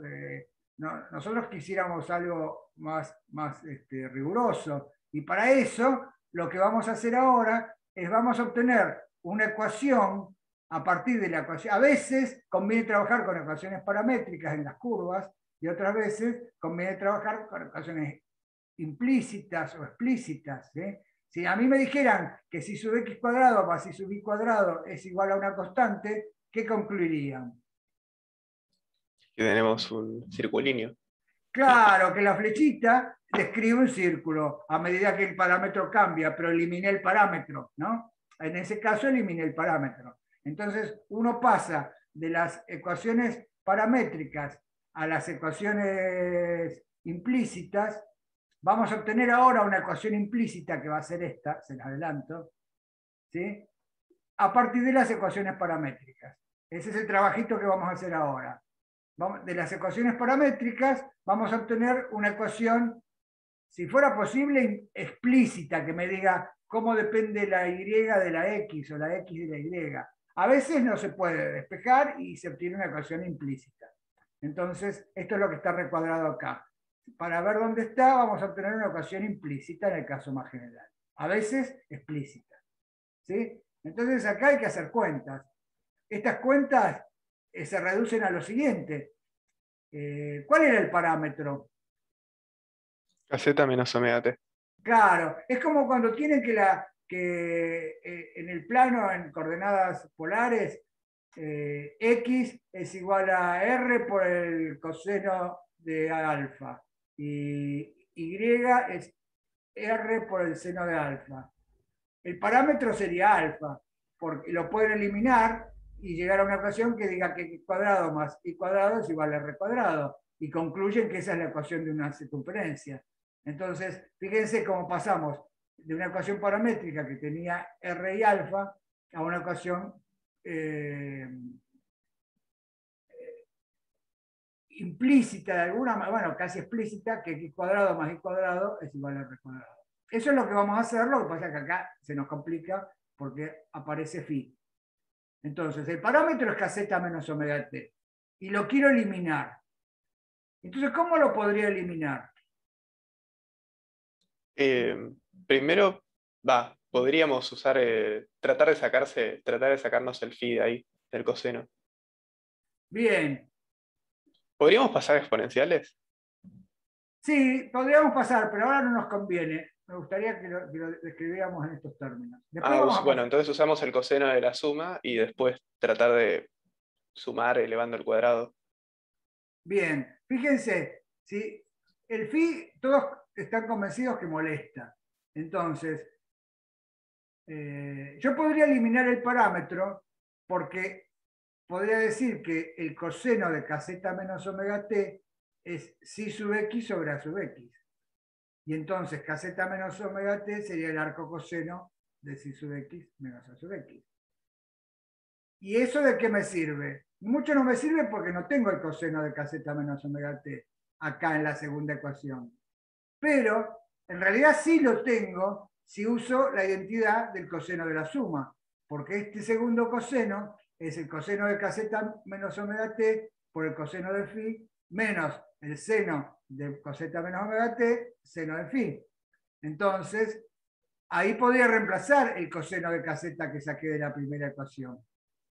Y después veo que también me aparecería el seno de caseta menos omega t. Pero si conozco el coseno, conozco el seno. Es 1 menos la raíz cuadrada del coseno cuadrado. Y entonces, así vamos a pasar de las ecuaciones paramétricas a las ecuaciones implícitas haciendo eso. Acá lo hice un poco a mano, ¿sí? Porque se ve mejor. Fíjense, de la primera ecuación despejo el coseno del parámetro. ¿Sí? ¿Quién es el coseno del parámetro? Y es psi sub x sobre a sub x. Acá está. ¿Sí? De la segunda ecuación, que tiene caseta menos omega t más, más phi, lo escribo como el coseno de la suma. Entonces tengo a sub i por el coseno del parámetro, coseno de phi, menos el mismo a sub i por el seno del parámetro, el seno de phi. Pero el coseno del parámetro lo saqué de la ecuación de arriba, es psi sub x sobre a sub x. ¿Sí? Y el seno del parámetro lo puedo sacar como la raíz cuadrada de 1 menos el coseno cuadrado, que era psi sub x sobre a sub x. ¿Sí? Y entonces ahora tengo una ecuación que me relaciona psi sub i, psi sub x, si sub x, si sub x. Bueno, parece fea, pero es fea porque está esta raíz. Entonces, lo que vamos a hacer es pasar esta raíz todo para un lado, por ejemplo, para allá, ¿sí? Para la izquierda, y tendría a sub i por la raíz por el seno de phi, ¿no? Acá está. ¿Ven? A sub i por la raíz por el seno de phi. Y todo lo otro lo dejo del lado derecho. Es si sub x por a sub i sobre a sub x y por el coseno de phi, menos el si sub i que lo pasé restando por acá. ¿Sí? Todavía, ahora este paso que les conté es sin este cuadrado. Simplemente es pasar esta raíz para la izquierda y igualarla a toda esta cosa. Y ahora, para eliminar la raíz, elevo al cuadrado de la igualdad. Entonces, esto al cuadrado es igual a esto al cuadrado, y entonces voy a tener a sub i cuadrado, la raíz se va, y acá va a aparecer si sub x sobre a sub x, multiplicado por el seno de phi, y acá va a aparecer el cuadrado de este binomio que está acá, que va a tener si sub x cuadrado y si sub i cuadrado. ¿Sí? A este punto, en este punto, fíjense que entonces la ecuación que vamos a obtener, ¿me siguieron hasta acá? Sí. Sí. Sí, sí. Sí, sí. Bueno, genial. Entonces, fíjense que más allá de los detalles, hasta acá, queda claro que la ecuación que vamos a obtener va a involucrar si sub x al cuadrado, porque viene de acá, de esta raíz al cuadrado, va a involucrar si sub i al cuadrado, porque viene de acá, del cuadrado de este binomio, y acá también hay un si sub x al cuadrado, y este cuadrado del binomio también va a involucrar el doble producto, ¿no? Entonces también va a involucrar si sub x y si sub i. O sea, en resumen, lo que vamos a obtener es una forma cuadrática, es lo que se llama una forma cuadrática que tiene cuadrados de una variable, si sub x, cuadrados de la otra variable, si sub i cuadrado, y dobles productos, el producto cruzado. ¿Sí? Eso tiene que, no sé si lo estudiaron alguna vez en matemática. ¿Sí? Esas formas cuadráticas están asociadas a una familia de curvas. En particular, la forma cuadrática que cuando se la escribe linda, esa forma cuadrática que hicimos así con este procedimiento, es esta. Se puede escribir así, como si sub x sobre a sub x todo al cuadrado, más si sub i sobre a sub i todo al cuadrado, menos 2 si sub x y sub i a sub x y a sub i coseno de phi igual al seno cuadrado de phi. Y esto, fíjense que lo que tiene de bueno es que eliminamos el parámetro. Chao, no está más omega t, kz menos omega t, explícitamente. Entonces yo podría decir que de acá podría despejar si sub i en función de si sub x y ver que en este caso si sub i es una función lineal de si sub x. Y entonces sería una recta la que escribe acá. ¿Sí? En general, pero para eso para que sea una función lineal, se requieren ciertas cosas sobre phi. Vamos a ver qué cosas se requieren. En general, esta es la ecuación de una elipse con ejes girados respecto a xy. ¿Sí? En realidad, la ecuación de la elipse con ejes centrados en xy no tendría este término cruzado. Algunos sabrán que diagonalizando la forma cuadrática, esto lleva a un problema de autovalores, y se puede saber cómo girar los ejes para tener una elipse que está inclinada, llevarla a una elipse que está centrada. Bueno, pero no es importante ahora, pero por si alguna vez se cruzaron con ese problema. Esta es la ecuación de una elipse con ejes girados. ¿Sí? La ecuación más familiar de la elipse es con ejes centrados y no tiene este término. Y acá tendría igual a 1.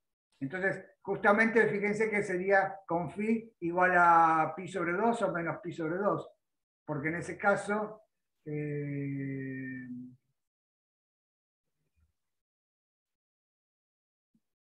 ¿sí? Pi sobre 2 y todos sus congruentes módulo 2pi, o menos pi sobre 2 y todos sus congruentes módulo 2pi. En esos casos el seno cuadrado vale 1.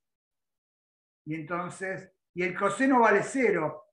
¿Sí? Y entonces tendríamos la forma cuadrática de la elipse, conocida con los ejes centrados.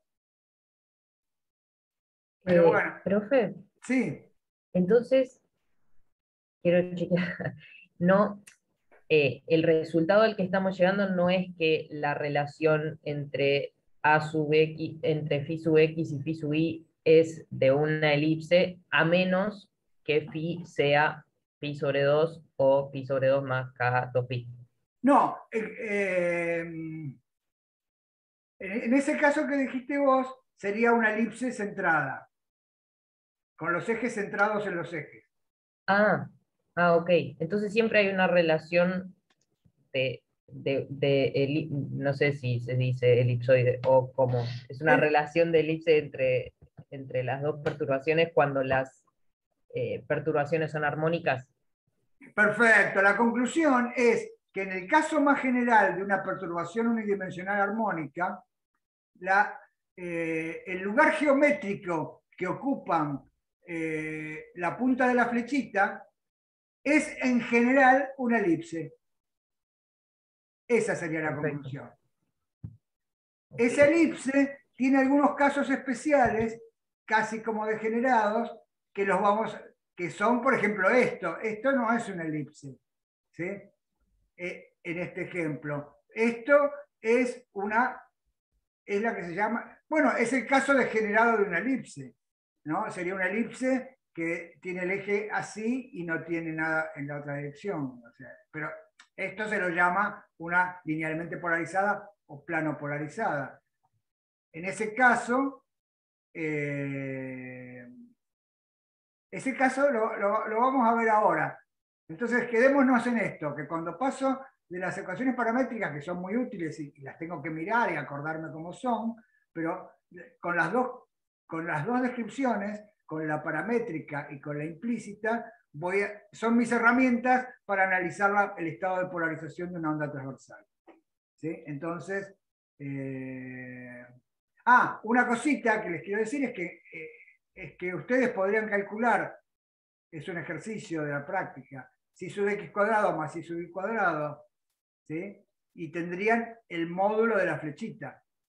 Y entonces, derivando ese módulo de la flechita y igualándolo a 0, podrían encontrar los ejes mayores y menores de la elipse.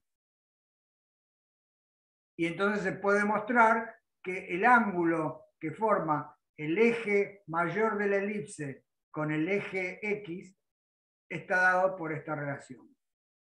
Es un ejercicio, ¿no?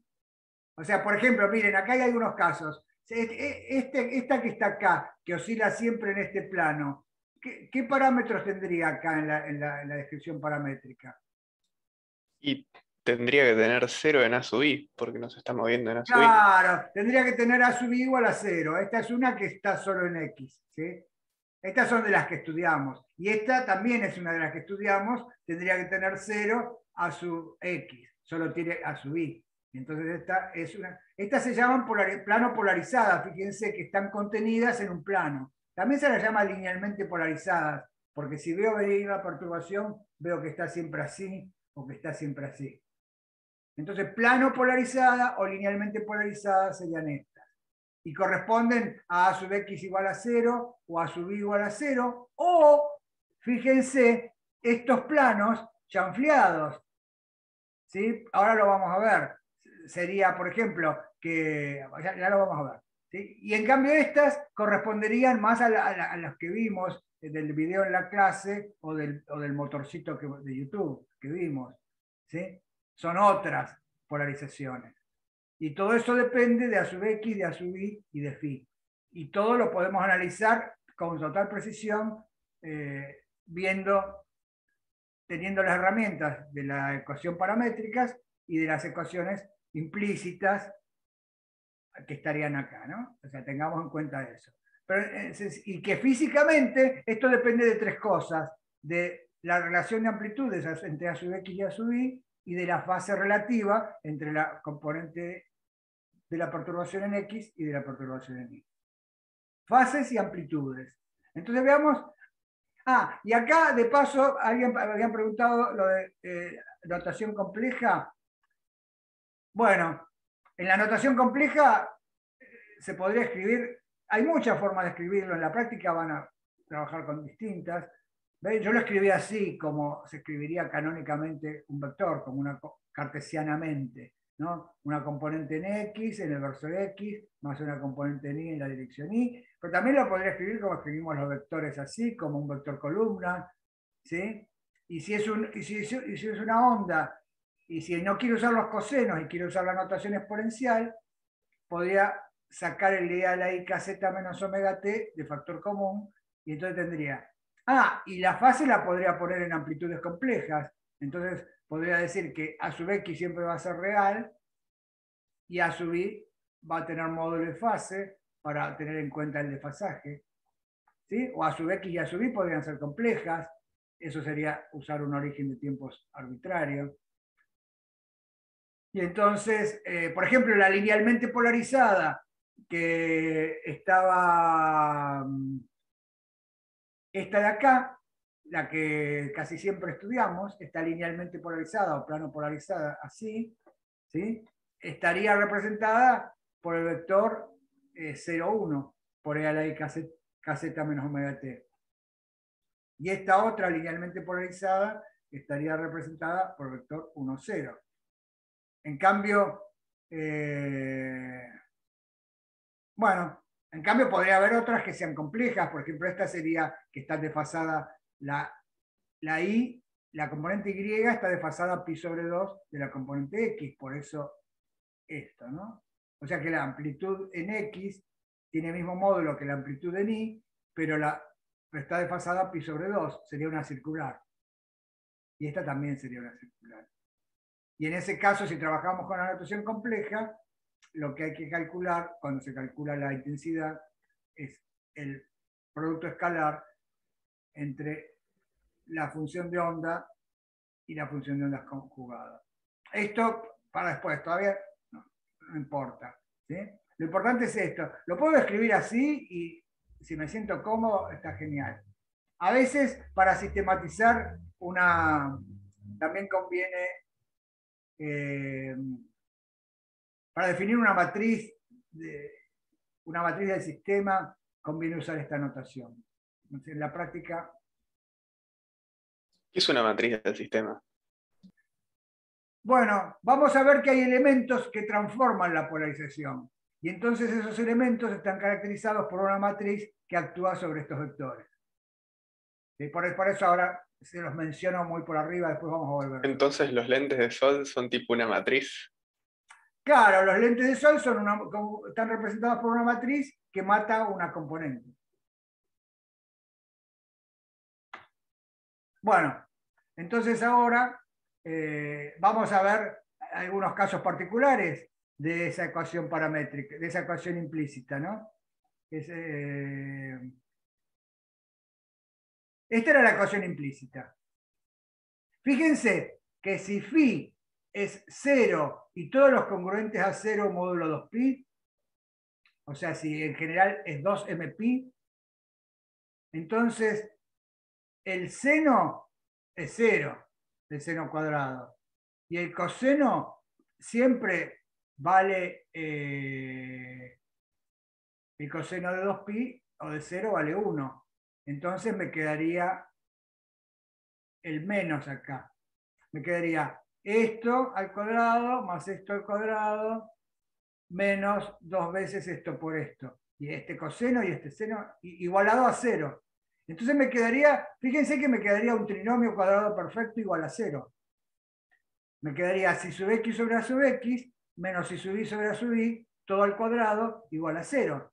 Y la única posibilidad entonces es que si sub y sobre a sub x sea igual a que si sub x sobre a sub x sea igual a si sub y sobre a sub y. Y entonces, fíjense, me permite tener una expresión explícita de que si sub y es proporcional a psi sub x. Y eso sería este caso. Este caso, fíjense, psi sub i es proporcional a psi sub x. Y eso se llama linealmente polarizada o plano polarizada. Y entonces acá con este análisis nos damos cuenta que eso corresponde a una diferencia de fase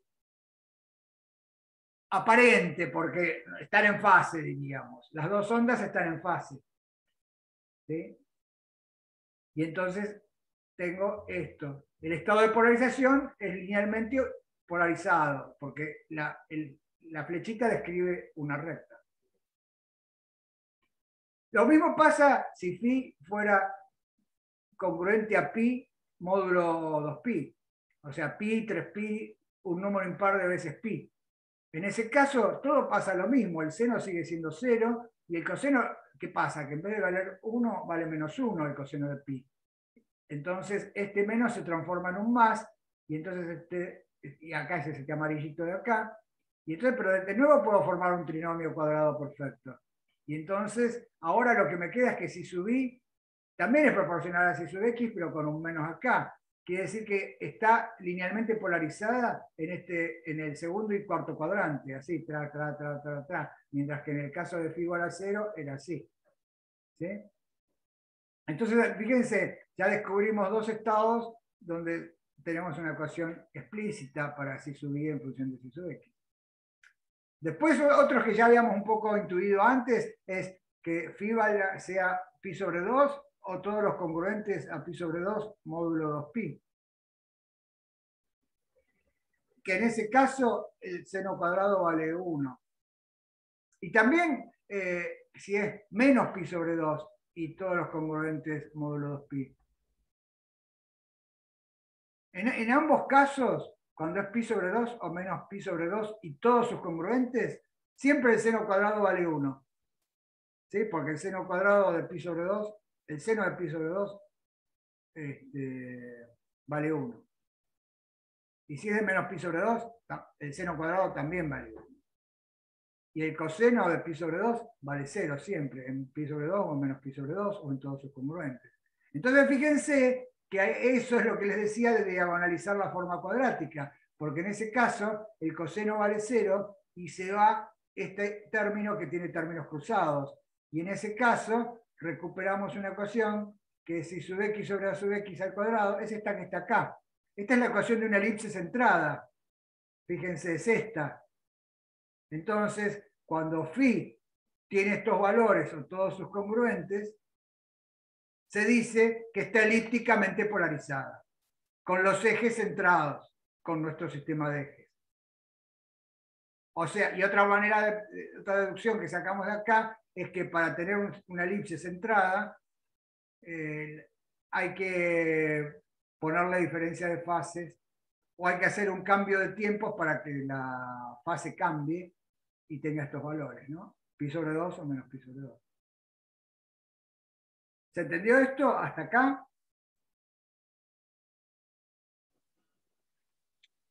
Creo que sí. Sí. Bien, genial. Entonces les voy a hacer una pregunta. ¿En qué cambia que sea pi sobre 2 o menos pi sobre 2? Porque acá me dio lo mismo. El sentido del giro. Perfecto, el sentido de giro. Lo que cambia si es menos... Todas las que tienen pi sobre 2, ¿sí? Entonces para eso hay que ir a las ecuaciones paramétricas. Todas las que tienen pi sobre 2, entonces, para un valor del parámetro igual a 0, están en el mismo lugar, ¿no? Bueno, están en X, está horizontal y no tiene nada vertical, si es pi sobre 2 o menos pi sobre 2. Pero cuando el parámetro cambia un poquito, en un caso el coseno crece, el coseno de algo menos pi sobre 2, o decrece cuando tengo más pi sobre 2. Y entonces, fíjense que lo que cambia es el sentido de giro de la flechita. Y entonces tendríamos estas polarizaciones, serían elípticamente polarizadas en sentido antihorario o en sentido horario. Que por convención, bueno, es arbitrario, se lo puede llamar positivo o negativo, izquierdo o derecho. Lo más sencillo sería llamarlo horario y antihorario, no nos equivocamos. ¿Sí? Y la circular que veíamos con el video de YouTube, ¿dónde quedó? Si subieran iguales. Perdón, a su X si la Claro. subieran iguales. La circular Claro. sería un caso particular de estas. Fíjense, sería el caso en que a sub X y a sub Y son iguales. Si a sub X igual a sub Y, entonces me queda la ecuación de un círculo. Y de nuevo tendría que es horario o antihorario y se llamaría circularmente polarizada en sentido horario o en sentido antihorario. ¿Sí? Entonces responder a esta pregunta, ¿dónde está el vector xi para todo zt? Es usar esta ecuación implícita o usar las ecuaciones paramétricas. Y variando los valores de phi, por ejemplo, puedo tener cosas así con phi igual a 0, cosas así con phi que no es ni 0 ni pi sobre 2, cosas así donde phi vale pi sobre 2, cosas así con otro phi, cosas así con phi que vale a pi, no 0, ¿sí? Y así todo este tipo de cosas son los estados de polarización. Se llaman estados de polarización de una onda transversal. En general, es, como decimos notar, es una elípticamente polarizada. Hay casos especiales como esta de la linealmente o plano polarizada o la circularmente polarizada. Y entonces, si uno saca una foto a las flechitas en un dado instante, tendría este tipo de, en realidad lo que ve es hélices. Ve hélices que, tipo tirabuzón o tipo que no tira buzón. O sea, un tirabuzón que es para el otro lado. Una rosca izquierda o una rosca derecha, ¿no? Eso sería. La rosca que se usan los gasistas, que es de seguridad, que es para un lado, o la rosca común, que es para el otro. Entonces, estas serían entonces como hélices cuando le saco la foto. Y si en vez de sacar una foto me quedo parado en un lugar y veo que dejo que pase el tiempo, también veré que describe una elipse. Nosotros un poco lo pensamos así, pero fíjense que también se puede pensar como sacándole una foto, uno ve una hélice. ¿Sí? Y estos son los estados de polarización.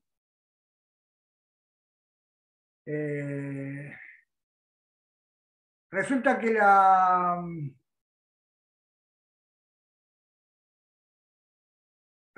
la luz natural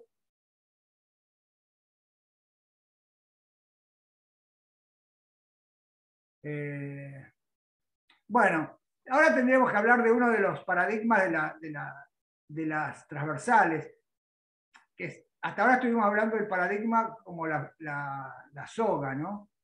Pero otro paradigma de las transversales es la luz. La luz es una onda transversal. Y entonces tendríamos que hablar de una onda transversal y hablar de que si nuestros órganos de percepción distinguen el estado de polarización. ¿Sí? Entonces, nunca pensamos mucho en eso, porque tampoco pensamos si la luz era una onda transversal. Y bueno, para hablar de eso vamos a tener que hablar de unas características especiales de la luz que lo vamos a dejar para la próxima clase. Entonces vamos a terminar acá. Resumen, déjenme hacer un resumen entonces, porque quiero que acá no se pierdan. Entonces, en esta unidad que llamamos polarización, pero que es un nombre, en realidad lo que tienen que pensar es que las consecuencias del carácter vectorial de las ondas transversales. ¿Sí?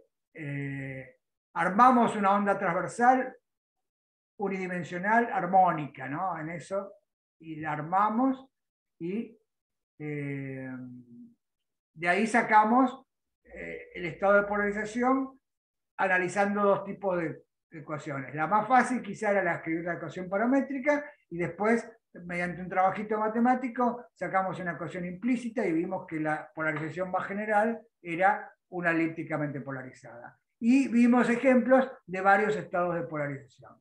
La próxima clase vamos a ver que hay una polarización que no vimos, que es lo que se llama polarización natural.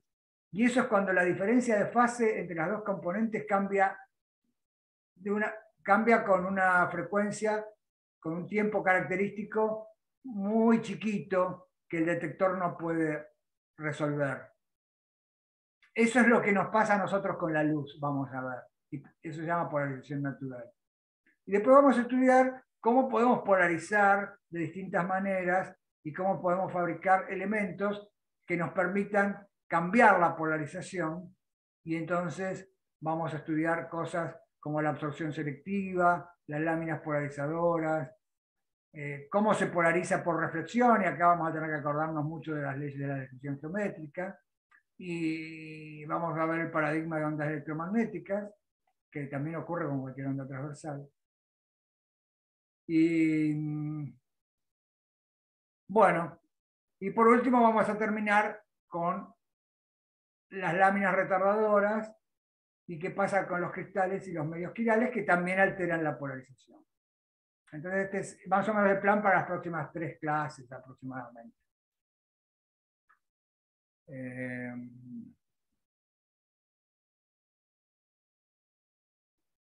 Vamos a dejar de compartir. Nada. Si quieren pueden ir leyendo ya del apunte estos temas que les fui comentando.